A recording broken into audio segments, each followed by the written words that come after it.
आप अभी जो तस्वीर देख रहे हैं ये तस्वीर है सौम्या पोखराल की। लेकिन आखिर इनकी हालत ऐसे कैसे हो गई? क्यों इस दर्द में भी वो वीडियो बनाने से नहीं चूक रही हैं?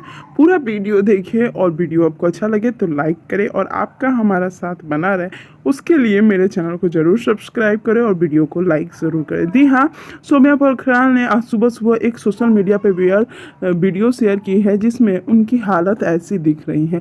लेकिन ऐसी हालत में उन्हें वीडियो बनाने की क्या ज़रूरत थी? आखिर उनका ये हालत किसने किया है? तो मैं आपको पूरी डिटेल देने वाली हूँ।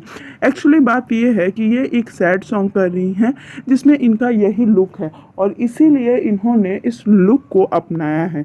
कुछ लोग ये कह रहे हैं कि खेसारी लाल जी के साथ ही बड़ा धमाका होने वाला है, लेकिन अभी इस पे कोई चर्चा नहीं हुई है। सौम्या पोखराल का ये रूप अभी से ही वायरल हुआ है, तो सोचिए जब गाना आएगा तो क्या होगा। आपको कैसा लगा कमेंट में ज़रूर बताइए और गाने का इंतज़ार ज़रूर करें।